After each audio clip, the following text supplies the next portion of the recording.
June 29th, 2002.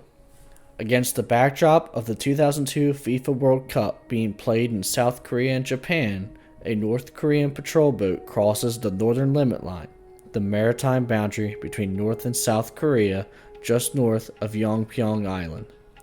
This vessel is soon followed by a second North Korean patrol boat.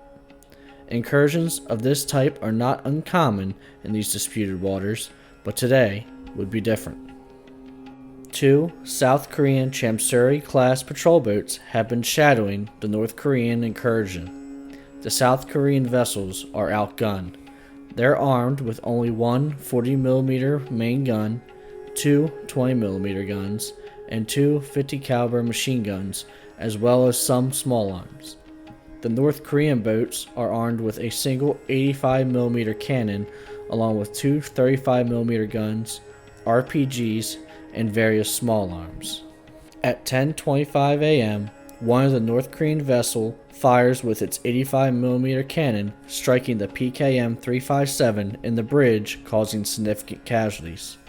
The two sides then engage. PKM-357, already damaged from the initial salvo, begins to get pummeled by the North Koreans and takes heavy damage. The South Korean vessels desperately radio for assistance as the engagement has turned decisively against them. 10 minutes later, two more Cmdr-class patrol boats and two Pohang-class corvettes arrive and begin to engage the North Korean ships, heavily damaging one of them.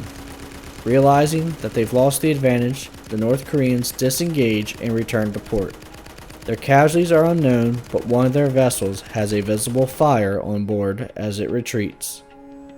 On the South Korean side, 6 sailors are killed and 18 are wounded. The PKM-357 is heavily damaged in the engagement and sinks while being towed back to port. It would later be raised in order for the damage from the battle to be studied. While the engagement is small by all measures, the battle provided important lessons to the South Korean Navy. In addition to this engagement, North Korea had sparked an earlier engagement in 1999 where they had been decisively beaten back by South Korea.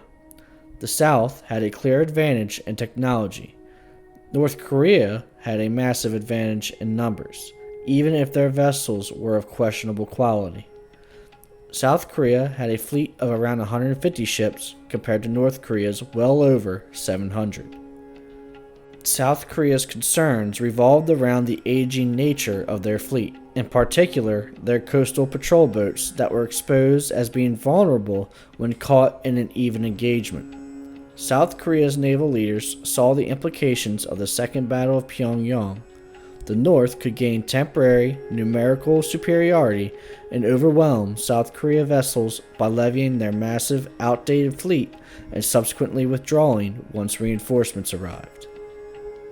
This led to the development of the Yoon class patrol vessel, which began development in early 2003. This class of patrol boats were twice as long and had a displacement that was 5 times that of the Cmdr class patrol boats. They are also far more heavily armed, coming with a 76mm main cannon on the bow, dual 40mm guns on the stern, 2 50 caliber machine guns, and 4 anti-ship missiles with a range of over 100 miles. The Yoon-ha class was designed to never risk being outgunned and to have the capability of engaging any enemy vessel beyond visual range via its complement of missiles. The first ship of the class was commissioned in 2008, and the first 6 vessels all carry the names of the South Korean sailors who were killed at Pyongyang. Though the Second Battle of Yeongpyeong is a small engagement by all metrics, the battle did expose weaknesses in the South Korean Navy's fleet. The following years would see those weaknesses addressed with newer and more powerful vessels to combat the North Korean fleet. In the end, the 6 sailors who were killed did not die in vain, as their sacrifice led to a modernization of the South Korean Navy. If you found this video informative, please leave a like so it can reach more people, and subscribe so that you never miss a video. I'll see you on the next one.